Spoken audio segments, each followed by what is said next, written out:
Evangelio según San Juan, capítulo 19.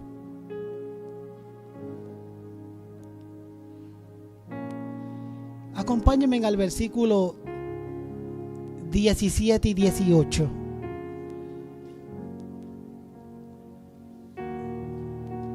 Dice la palabra del Señor en el nombre del Padre, del Hijo y de su Santo Espíritu. Y Él, cargando su cruz, subraye. Y Él cargando su cruz, yo no sé cuál usted carga, salió al lugar llamado de la calavera, que en hebreo se dice el Gólgota. Y allí le crucificaron, y con él a otros dos, uno a cada lado, y Jesús en medio.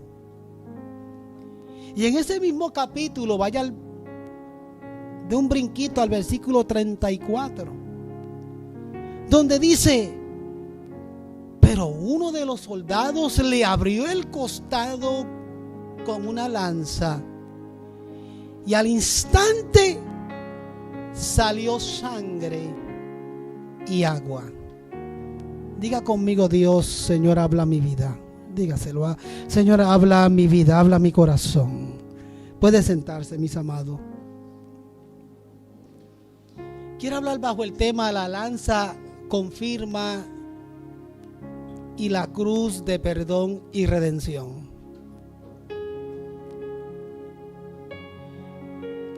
Aleluya.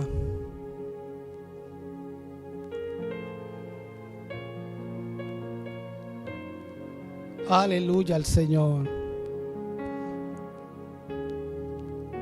La cruz de perdón y redención. Y allí le crucificaron. ¿Dónde le crucificaron? Le crucificaron en un instrumento que se convirtió en símbolo de perdón y redención. Si esa cruz tuviese la capacidad de hablar, esa cruz diría: sobre mí Jesús fue clavado. Oiga bien. Y una avalancha de pecados y enfermedades que en Él fueron clavados en mí. Porque la cruz está diciendo: la avalancha de pecados y enfermedades yo también los recibí, porque Él fue crucificado en mí. Pero pasó algo más allí. La cruz diría: en mí también crucificaron la maldición de la ley. La maldición de la ley. Y cuando vemos la palabra maldición, la palabra maldición en sí es negativa. Maldición, o cuando uno maldice, está deseándole el mal a alguien. Tiene una carga de deseo malo sobre una persona. La maldición también tiene otro contexto. La maldición, o una persona que está maldita, es una persona también desterrada. Una persona que no puede ser parte de, porque es maldita. El enemigo de las almas, que el Señor lo reprenda, está maldito, ha sido desterrado. No hay manera alguna que él pueda volver a ser parte de la gloria de Dios como fue al principio. Fue maldito. Una persona maldita es una persona que tiene una carga de juicio sobre él. Hay una controversia que por años y años ha permeado en el mundo de los evangélicos.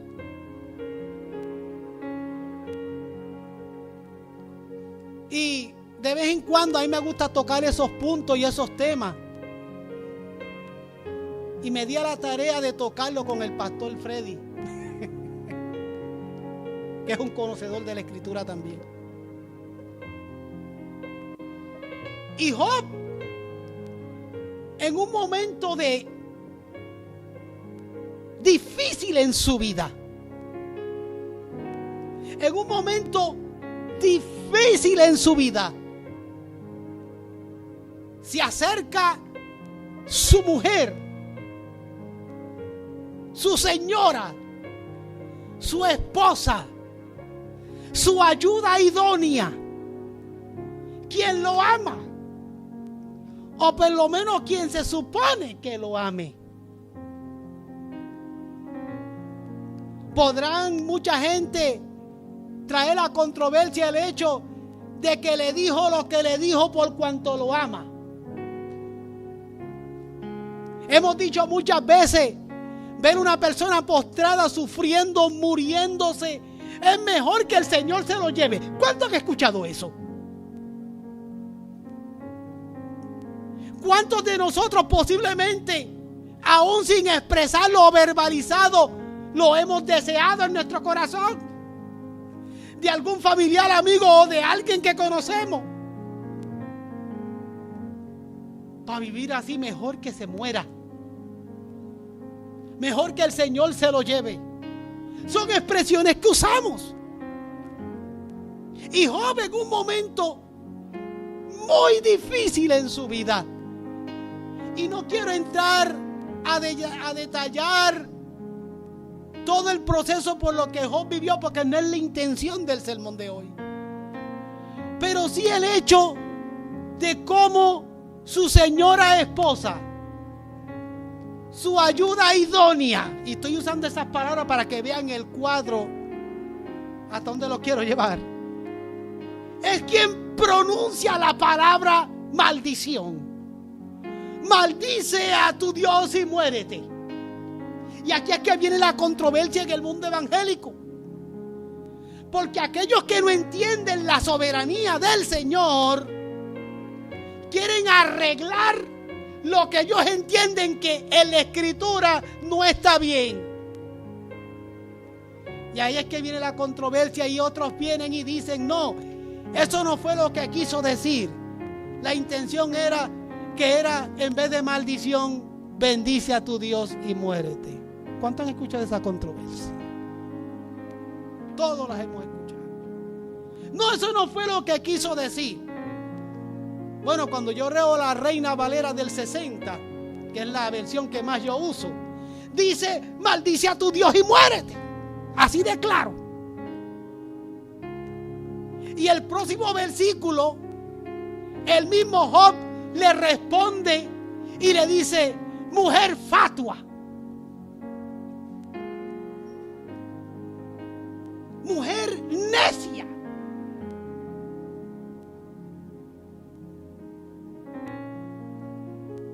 mujer que no estás entendiendo. Es lo que está diciendo.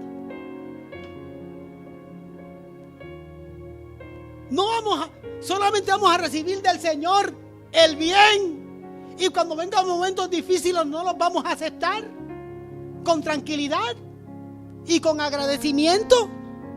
Eso es lo que está diciendo. Por eso es que dice: maldice a tu Dios y muérete. No podemos cambiar esa realidad bíblica, porque la verdad es que él no le hubiese dicho fatua si le dice: bendice a tu Dios y muérete. No, la intención de ella en ese momento era que blasfemara. El Dios que te ha protegido, que te ha guardado, que te ha cuidado, que te ha dado tanto. Ahora miren la situación que tú estás, pues maldícelo y muérete. Y ahí él le responde: no, mujer fatua. Porque es un hombre, era un hombre que entendía y aceptaba la soberanía del Señor. Si vamos a hablar de la soberanía del Señor y cómo el Señor ha derramado juicio y ha permitido muchos versos bíblicos en el Antiguo Testamento, me entran a pedrada aquí. Y máxime ante lo que estamos viviendo aquí en el estado de Texas. Pero esa es la realidad. Maldice. Pronunció una palabra de maldición. La realidad es que la ley fue dada a la nación de Israel y no directamente a nosotros los creyentes gentiles. Las leyes se hicieron para que los israelitas supieran cómo obedecer y agradar a Dios. Ejemplo de ello, los 10 mandamientos.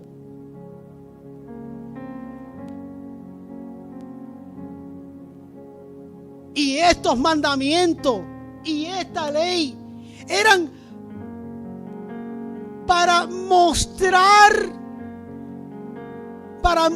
y enseñarle a estos israelitas cómo adorar a Dios y cómo pagar por el pecado. De ahí el sistema de sacrificios que habían bastante. Pero hay algo más.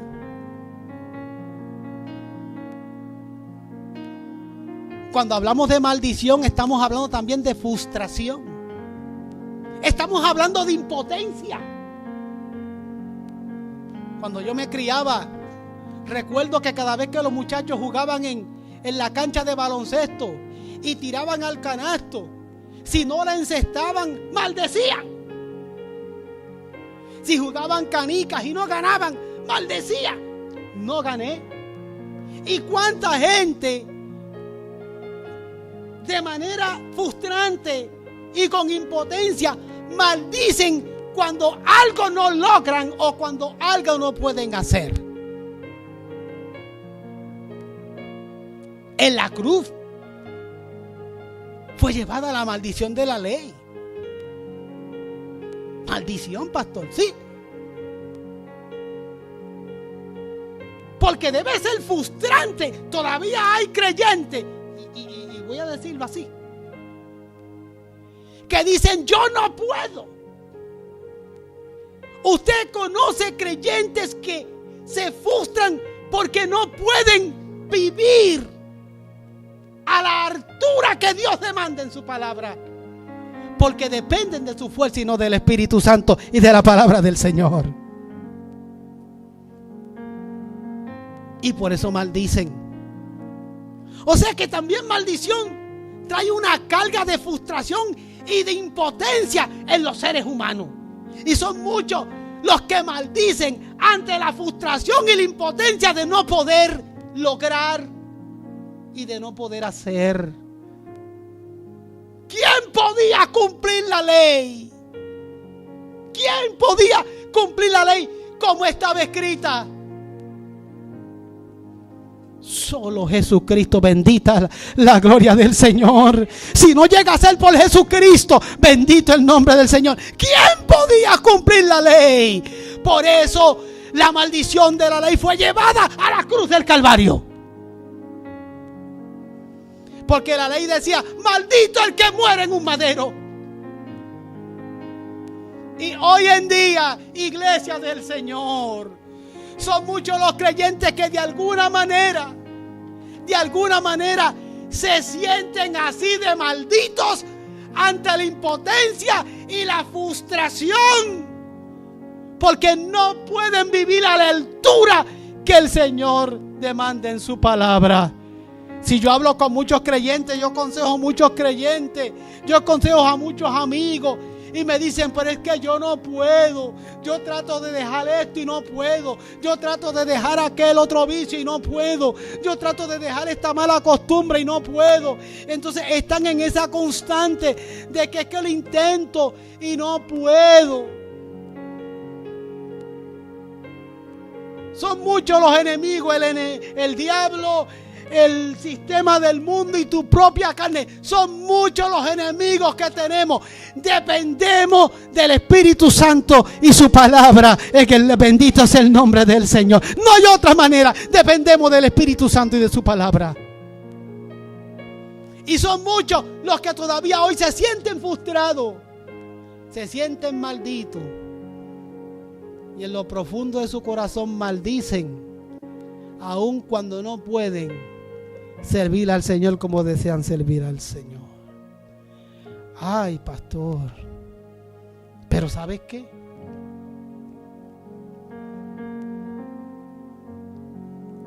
La ley tenía algo importante. La ley era importante, porque dice el libro de Gálatas capítulo 6 versículo 2, después usted lo busca, que nosotros no estamos bajo la ley, sino nosotros estamos en Cristo, cubiertos por la sangre de Cristo Jesús.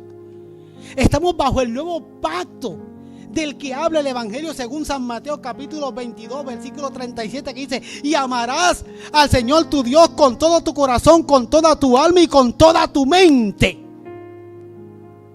Bajo ese pacto estamos nosotros. Pero hay algo que nos enseña la ley, porque la ley es su palabra.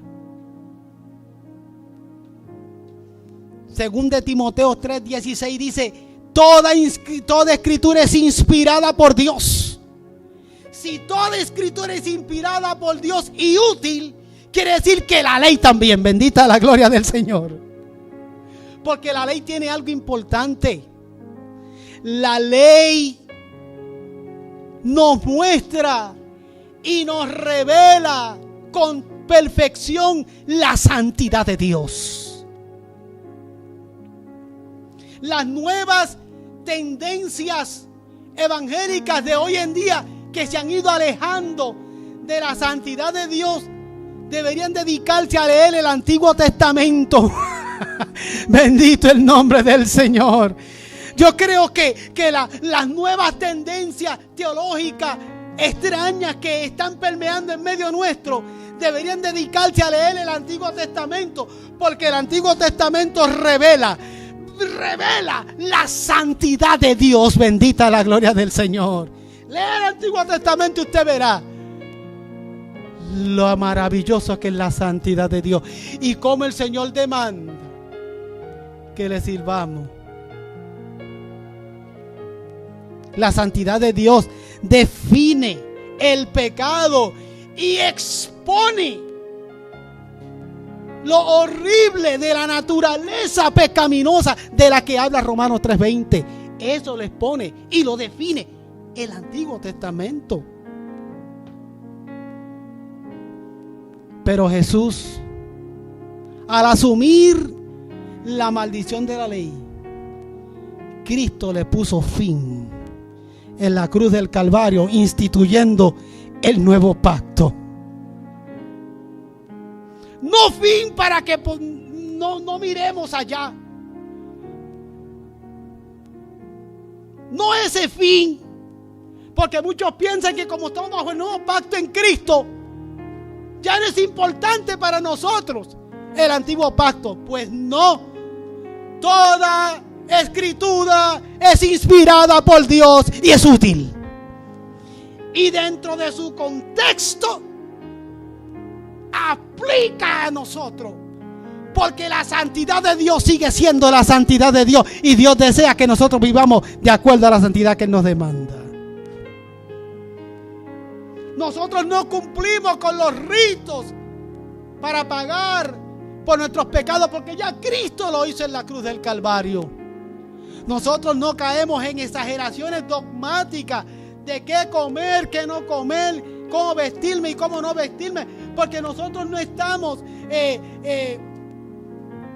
no tenemos esas leyes como las recibió los israelitas, porque la intención era el Señor revelarles cómo Él desea que nosotros andemos. Pero sí nos aplica a nosotros el principio de esa palabra. Aleluya. Hay un principio en esa palabra que establece que debe haber una diferencia de aquellos que somos lavados con la sangre de Cristo, de aquellos que no están en Cristo. Es palabra de Dios. Así que la cruz llevó la maldición de la ley. Pero hay algo más. La cruz, si pudiese hablar, diría: para muchos cristianos yo represento el cristianismo. Pero hay otro grupo grande que todavía siguen usando como símbolo la cruz, pero con un Cristo crucificado ahí. Y si la cruz pudiese hablar, la cruz diría: yo estoy vacía. Y prefiero que me vean vacía, porque el crucificado ya resucitó. Y Él no está en mí. Bendita la gloria del Señor. El crucificado ya resucitó. Y Él no está en mí. Si la cruz pudiese hablar, la cruz diría: sin Jesús yo no hubiera llegado a hacer nada. La cruz era maldición. Maldito el que muere en un madero. Nadie quería saber de la cruz. Pero Jesús le dio sentido a esa cruz. Ya no representa maldición, ahora representa victoria. Ahora es un símbolo de perdón. Y ahora es un símbolo de redención de nosotros los creyentes. Bendita la gloria del Señor. Dejó de ser un instrumento de pena capital para convertirse en un símbolo de perdón y redención. Gracias a Jesucristo. Pero hay algo más. Había una lanza. Y la lanza es importante, porque la lanza es la que confirma lo que ocurrió en esa cruz. La confirmación es algo que se ha perdido en el pueblo del Señor. Nosotros debemos pedirle al Señor confirmación.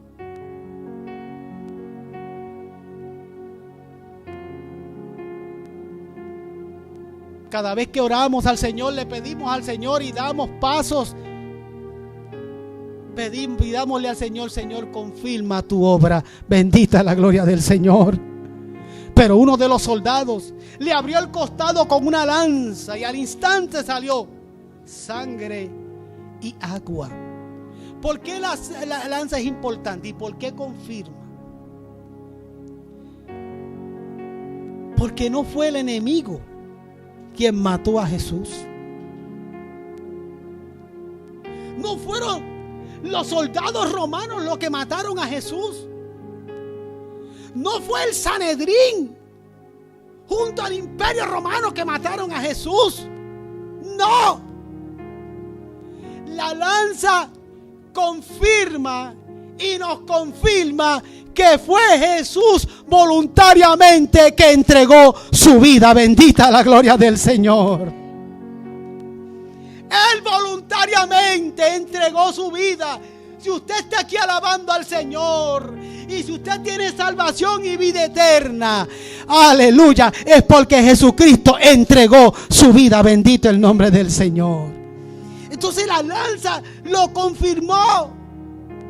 Confirmó que no fueron los soldados que mataron a Jesús. La lanza confirmó que no fue el Sanedrín que mató a Jesús. La lanza confirmó que no fue el imperio romano que mató a Jesús. La lanza confirmó, aleluya, que no fue el diablo que mató a Jesús. La lanza confirmó que Jesús entregó su vida. Porque cuando la lanza llegó al costado del maestro, llegó para confirmar que ya él había entregado su vida. Quisieron quebrarle sus piernas. Le lanzaron esa lanza en su costado, buscando acelerar un proceso que no había que acelerarlo, porque él mismo dio su vida. Jesús no fue muerto por la lanza, pero la lanza es un testimonio de que Jesús dio su vida por ti y por mí. Un testimonio. Y si la lanza pudiese hablar, la lanza diría: yo atravesé su costado y sobre mí su sangre se derramó. Bendita la gloria del Señor. Y me he convertido en un testimonio mundial de que Él entregó su vida. Hay un coro cuando yo era chamaco que cantaban mucho. Hace mucho rato de eso, ¿verdad? Cuando yo era chamaco. Alguien por ahí dijo, pero quien hizo esa expresión es más viejo que yo.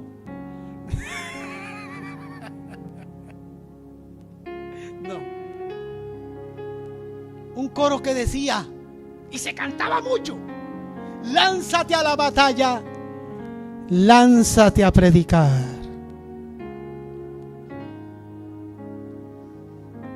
Como la lanza, nosotros los creyentes tenemos que convertirnos en el testimonio que le diga al mundo que Jesús dio su vida y que hay esperanza en el Señor.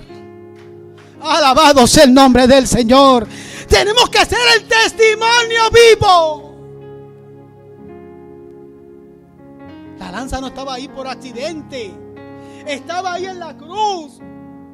Fue un instrumento de confirmación que hoy en día podemos entender.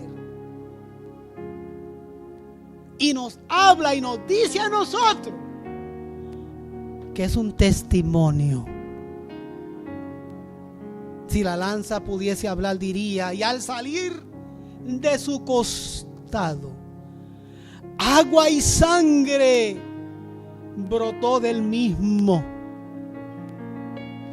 Y sobre esa profunda herida, esa herida que provocó la lanza, es otro testimonio de que Jesús entregó la vida. Porque gracias a esa herida, un Tomás que no creía pudo meter su mano en el costado y confirmar de que Jesús, aleluya, entregó su vida y resucitó. Bendita la gloria del Señor. La lanza en sí misma es un testimonio y provocó huellas del testimonio de la grandeza del Señor. Y yo me pregunto,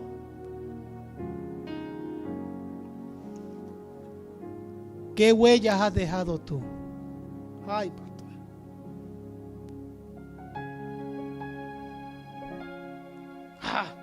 Pero nosotros tenemos unos conceptos equivocados. Tenemos conceptos equivocados.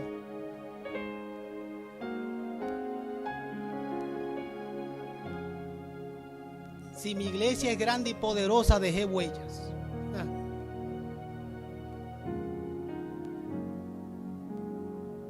Si tengo una buena banda de adoración, ahí hay huellas. Todo lo que pueda apantallar la vista de los seres humanos, lo vendemos como huellas. Y eso no es lo que está hablando el Señor en su palabra. ¿Cuántos discípulos han pasado por tus manos? Me acompañan en el santuario 2 pastores que actualmente no están al frente de una congregación, pero estoy seguro que han dejado huellas. Hay discípulos que pasaron por las manos de ellos, que hoy en día pueden decir: porque ese pastor me discipuló, porque ese pastor me predicó, porque ese pastor me exhortó, porque ese pastor me formó, y si hoy en día canto, predico y estoy en las manos del Señor, es porque ese pastor supo meter la lanza en mi costado. Bendita la gloria del Señor. Alabado sea el nombre del Señor. Si yo quiero ser esa lanza. Yo quiero ser esa lanza que en alguna parte del mundo haya un discípulo con su costado atravesado, dando testimonio de que alguien lo discipuló, de que alguien lo formó, de que alguien le enseñó. Bendito el nombre del Señor.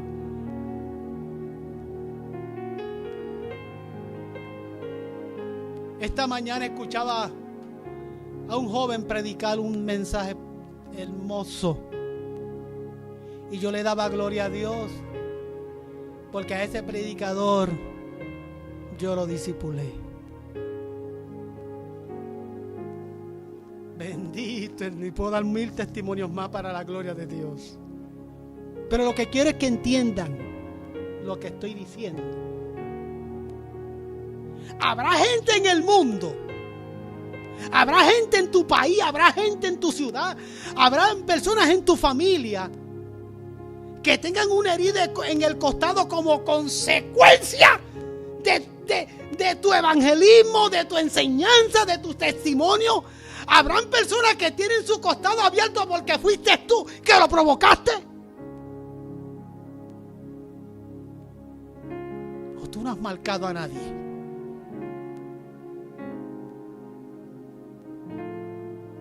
La lanza, esa lanza abrió el costado del maestro, y gracias a eso, esa herida le abrió los ojos a un necio, a un terco, a un incrédulo, que aún cuando escuchó y estuvo cerca de él, no creyó.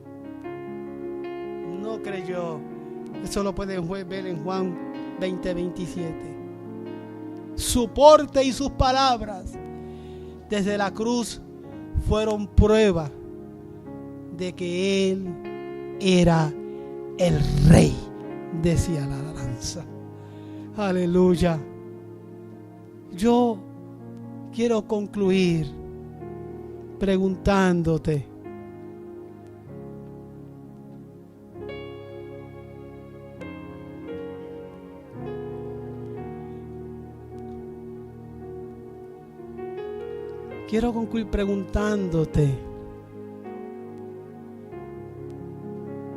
¿con qué estaremos nosotros hiriendo a nuestro Señor Jesucristo? Toda la semana te lo vengo preguntando. Tiene 2 opciones: la cruz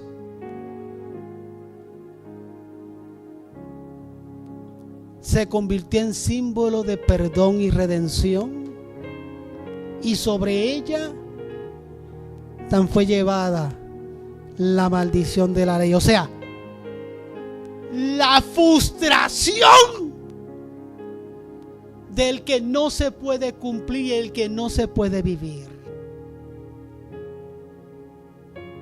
O simplemente te vas a convertir en una cruz, en un instrumento de pena capital, más bien. Tú representas un instrumento de pena capital, o quieres, al igual que esa cruz,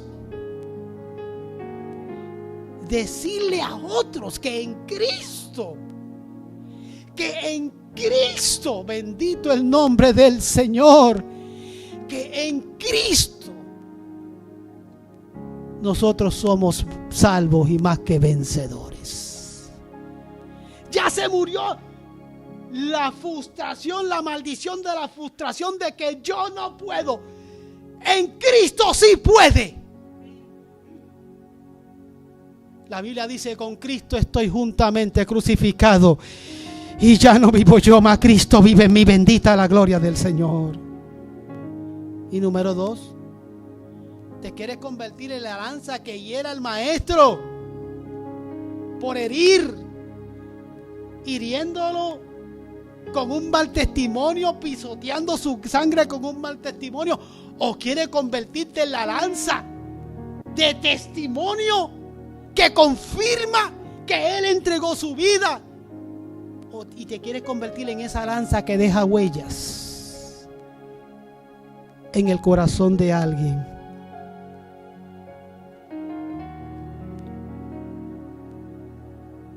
¿Quieres herir al Señor o quieres ser instrumento de bendición?